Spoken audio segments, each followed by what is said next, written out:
This is the Citizen of Heaven podcast, number 104, Warfare. I am Hal Hammonds, and I am a Citizen of Heaven, and your embedded correspondent in Satan's world. Thanks for checking in this week.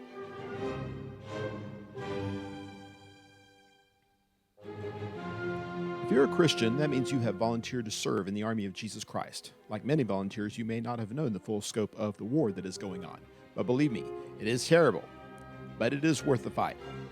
This week we'll discuss who our true enemy is, and it's not your neighbor, the philosophy that undergirds the enemy's every effort, inspiration for the fight from the music of Peter Tchaikovsky, and a game from my childhood that was more philosophical than I knew.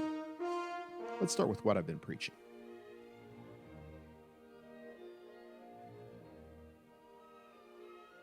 We are at war.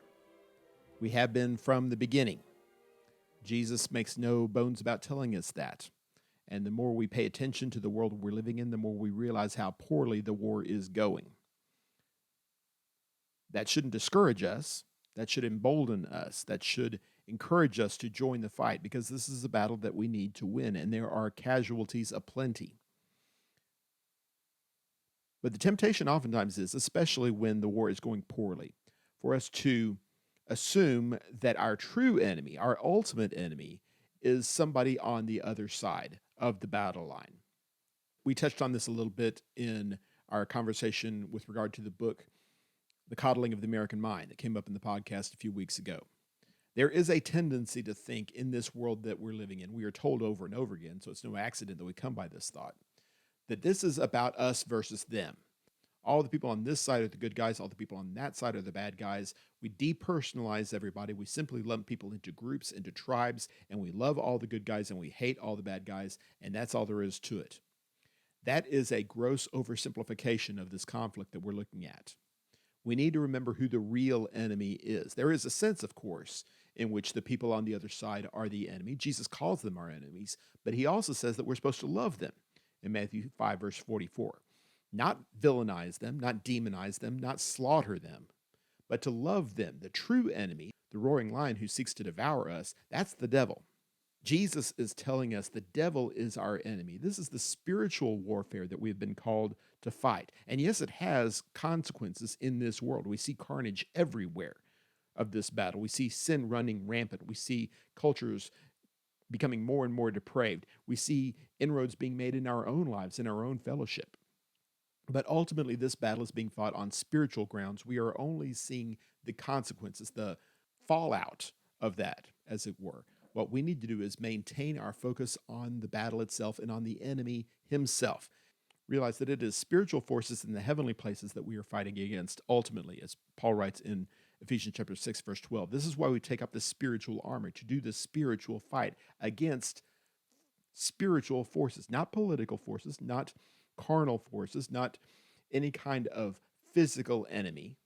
We don't win this war at the ballot box. We don't win this war in some kind of vote or referendum by passing a constitutional amendment or electing a certain president or appointing a certain judge. This war is a spiritual warfare fought with spiritual weapons. And the more we focus on our spiritual conflict, the more we focus on what we do in spiritual realms to advance the cause of Jesus Christ, the less bogged down I think we're going to get when things don't seem to go as we wish that they would. When we focus on the spiritual forces instead of the physical, then it keeps us on track. It also reminds us that oftentimes we have seen the enemy and the enemy is us. And this is the ultimate battleground for us, isn't it? That conflict that goes on inside of every Christian, the warring of the flesh and the spirit that Paul talks about in Romans chapter 7. Through Jesus Christ, we can find victory here, but it's not going to be pretty. It's not going to be consistent. It's not going to be all at once, certainly. Being transformed by the renewing of our minds, Romans 12, verse 2.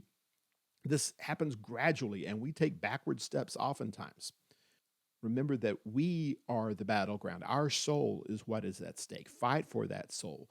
Fight against the weaknesses that are inside of us instead of blaming the world for being worldly. We got a lot of nerves saying that the world is the problem because the world is too worldly. The world is always going to be worldly. We need to take control of the situation. You're never going to fix the world. You're never going to eliminate temptation. So make yourself stronger against temptation. That is a real battle that we can fight and a battle that we can win, what's more. And one of the biggest problems that we run into is blaming God when things don't go our way, when things don't seem to progress according to schedule, our schedule, that is. We lash out at God.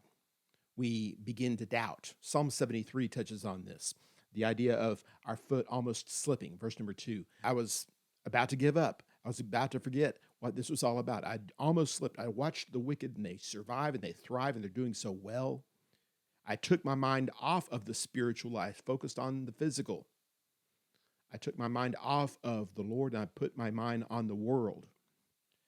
He goes on to say in verse number 21 and following, when I became embittered and my innermost being was wounded, I was stupid and didn't understand. I was an unthinking animal toward you.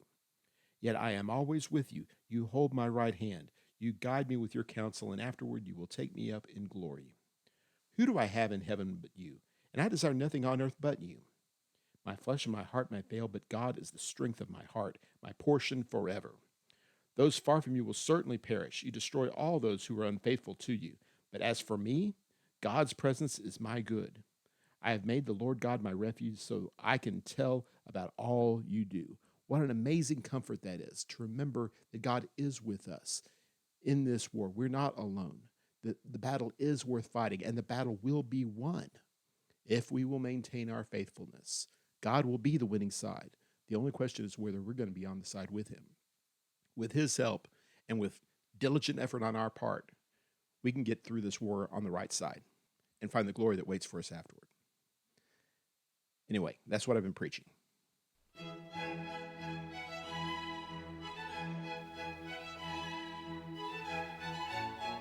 This is what I've been reading.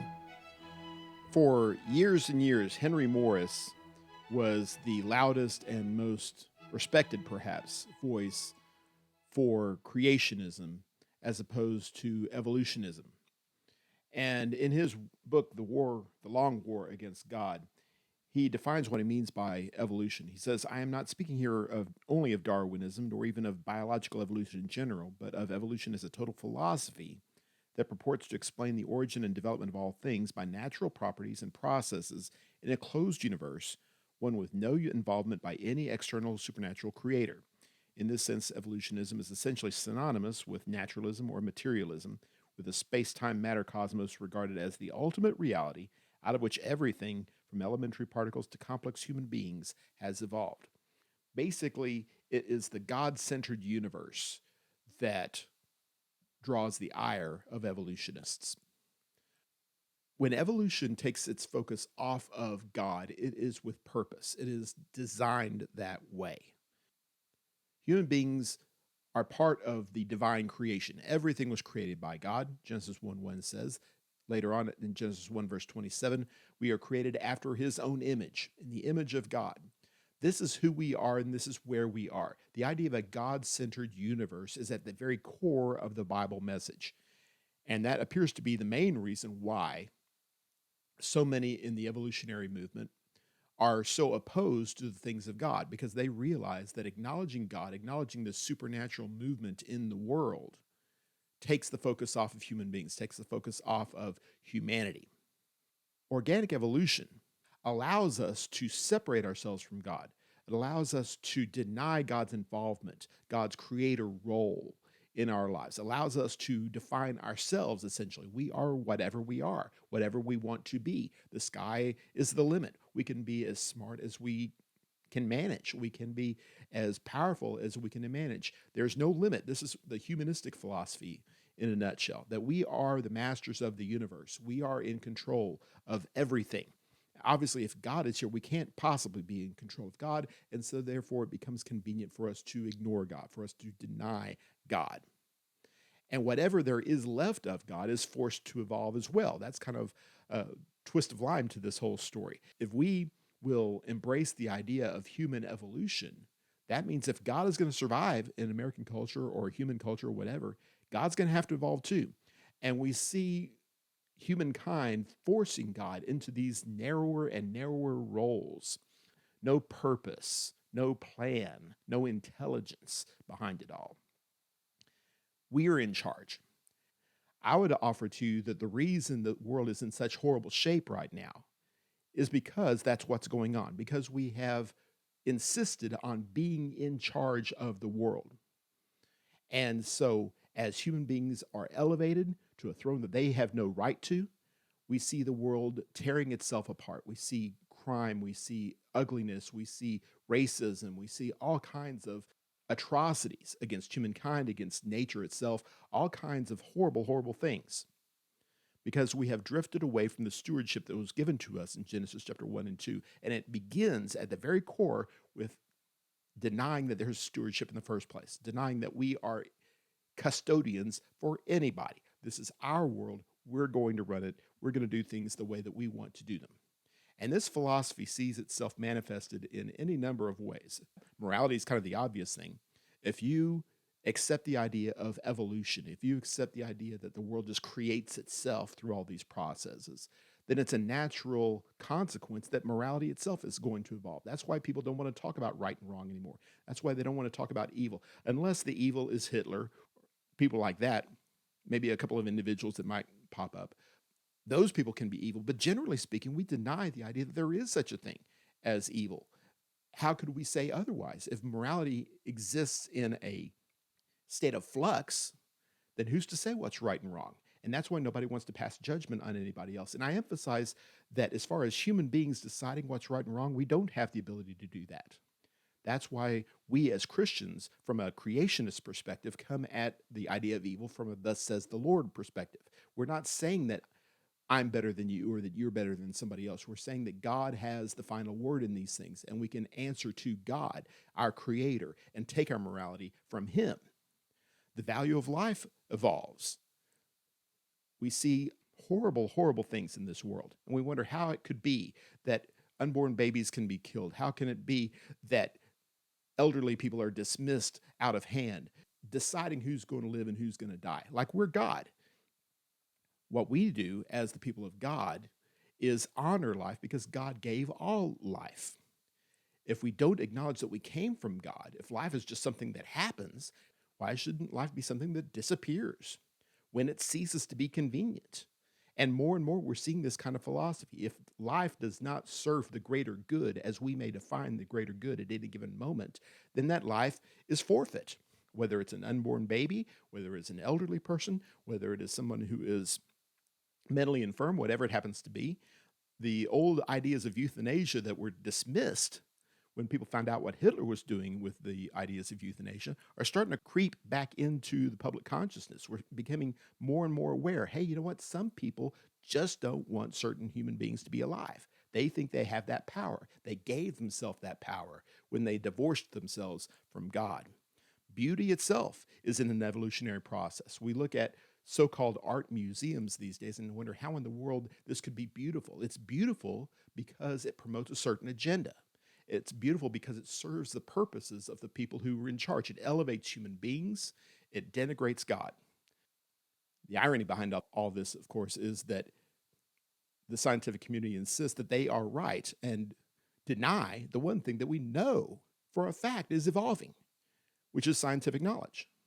Every generation takes bits and pieces of knowledge from the previous generation. They accept the things that are right, they throw away the things that are wrong, and they move forward. We continue to move forward in intelligence, in wisdom, or we should at least. Science is always evolving, so who is to say that the current climate right now has all the answers? That what you believe about right and wrong right now, what you believe about the spirit, what you believe about God, what you believe about human beings is absolutely right, when we have every reason in the world to believe that in 20 years we're going to believe something completely different. That's the way human history has always been, the way science has always evolved. If we can go back to the beginning, go back to the idea that God made us, that we are his creation, and take our direction from him, our world is going to get a lot simpler, it's going to get a lot more humble, a lot more reasonable, a lot more consistent. It's not necessarily an easy pill to swallow, admitting that we're not masters of the universe. But the quicker we get there, the better off we're going to be. Anyway, that's what I've been reading.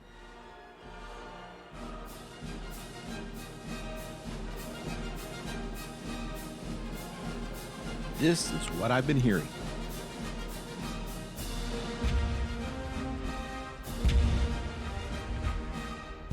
On September 7th, year 1812, French forces under the command of Napoleon Bonaparte met resistance at the Battle of Borodino. 100,000 lives were lost, and ultimately the Russians were defeated. Napoleon was able to continue his progress toward Moscow. Unfortunately for him, instead of allowing Napoleon to take Moscow and find refuge and supplies and a place to spend the winter and perhaps even take the Tsar hostage, they burned Moscow to the ground.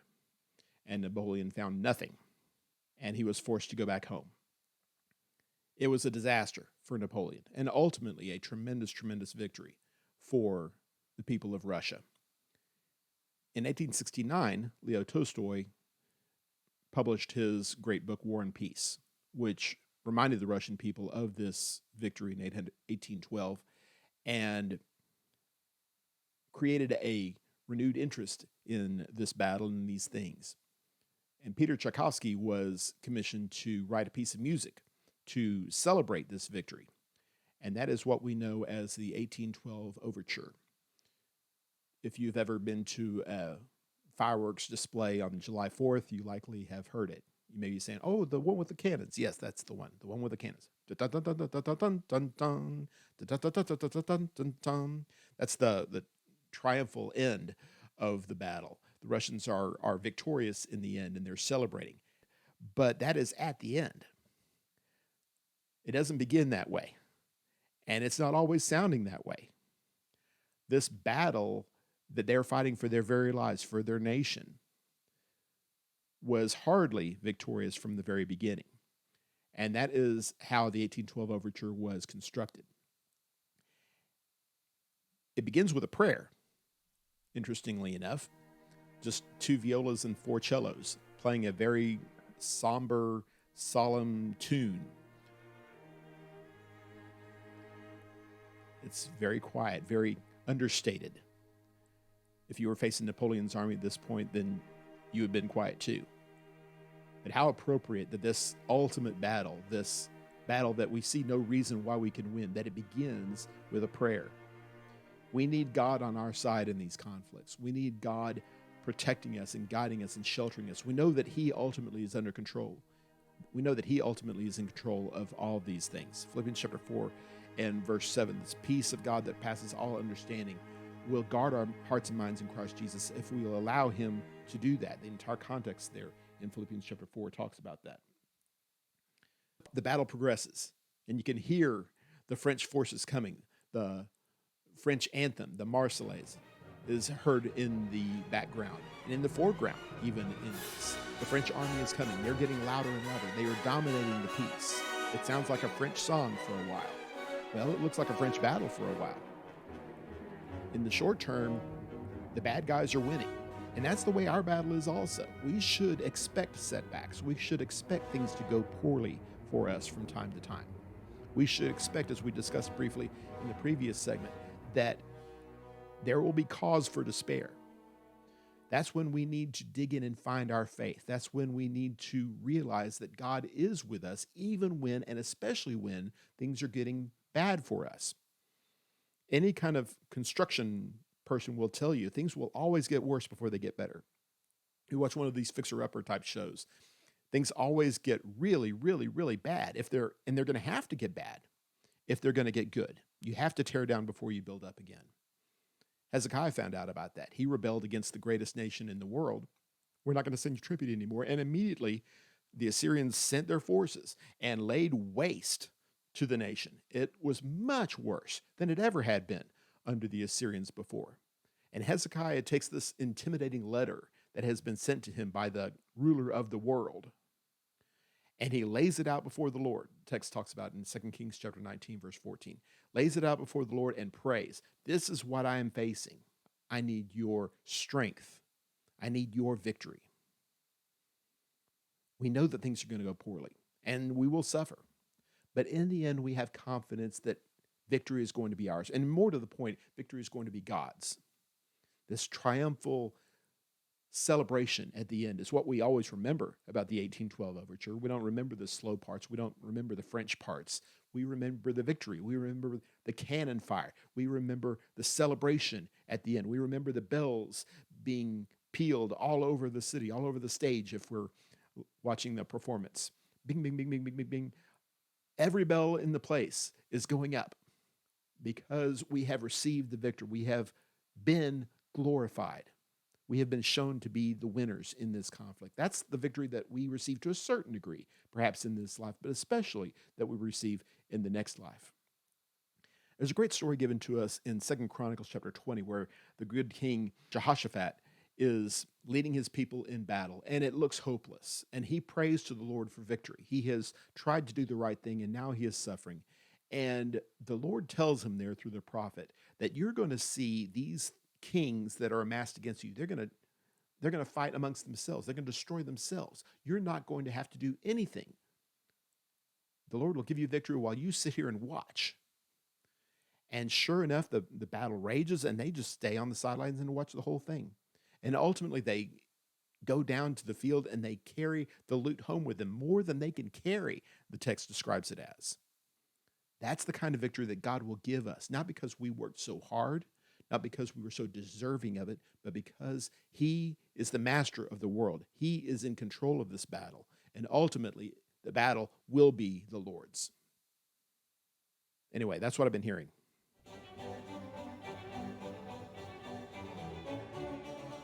This is what I've been playing.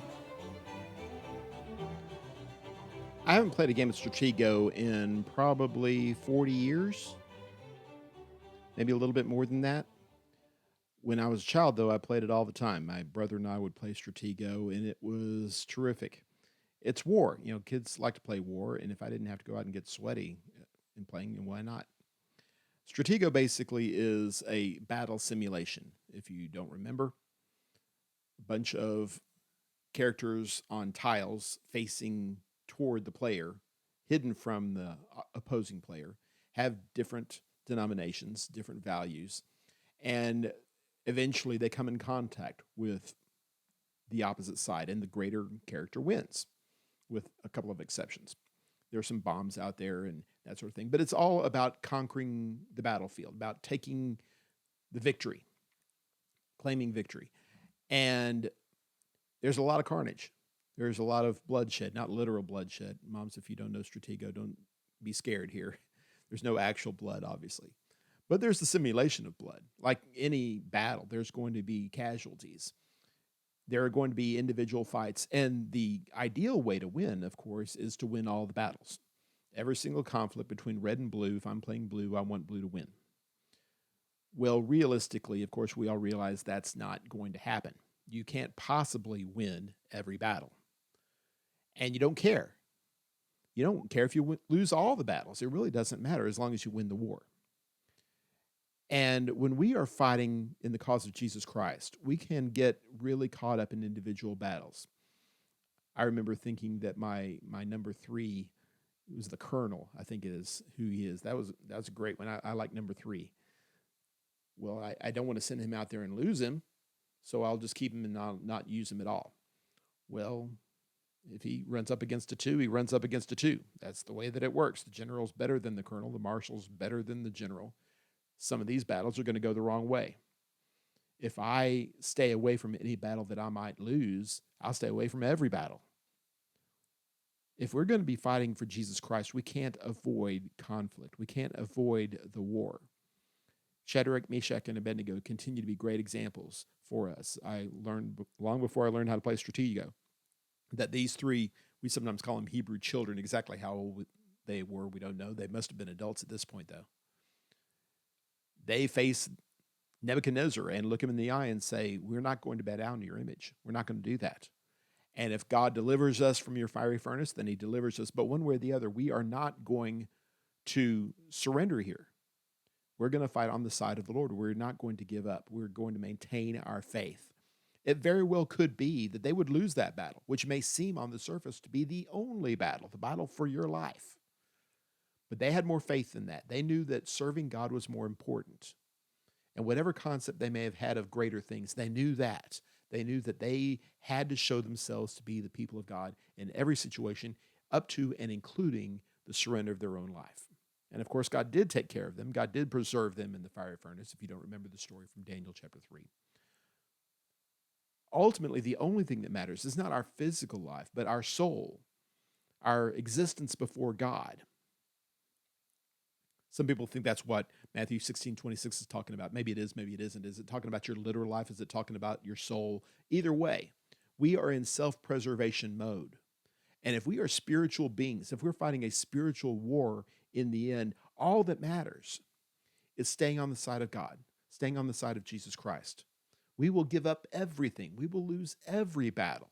It doesn't matter, even up to and including losing our own life. The souls poured out before the altar in Revelation cry out for vengeance. How long, O Master, the holy and true, will you not avenge our blood? It gets like that sometimes. The people there in Pergamum lost their beloved Antipas, who was evidently killed for his faith. Is that right? No. Is that fair? No. But ultimately, everything done in God's service is going to be honored. It's going to be recognized. It's going to be rewarded in due course of time. Maybe not in this life, but that's okay. Ultimately, we're not about winning battles. We're not about showing people that we are smarter, more spiritual, more holy, closer to heaven than they are. That's not the point. The point is getting to heaven. The point is being spiritual, being holy, being righteous. So we chase after these spiritual things always. We pursue this one objective, the only thing that matters, being pleasing to God. Pursue it tenaciously, consistently, finding new ways to do it. Whatever it takes to find victory in this life, that's what we do. And when we find opposition, we fight through it. When we find obstacles, we work around them. We don't give up the fight. We don't surrender the war. We don't give up. So many of the kings in the Old Testament days fought the good fight for a long, long time, and then at the end gave up for whatever reason. I've always wondered about that. Don't do that. Do what Paul did. Finish the course. Keep the faith. Never give up fighting the good fight. And allow God to give you the reward, the crown of righteousness that's waiting for all the faithful after this conflict is over. Maintain your faith. Maintain your fight. Anyway, that's what I've been playing.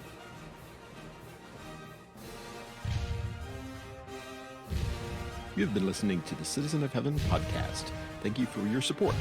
If you like what you've heard, please subscribe through your favorite podcast platform and or on YouTube. Comments, corrections, and suggestions are always welcome.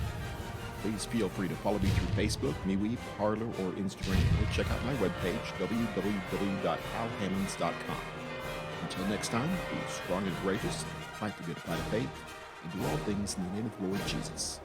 This is Hal Hammonds, the Citizen of Heaven, signing off.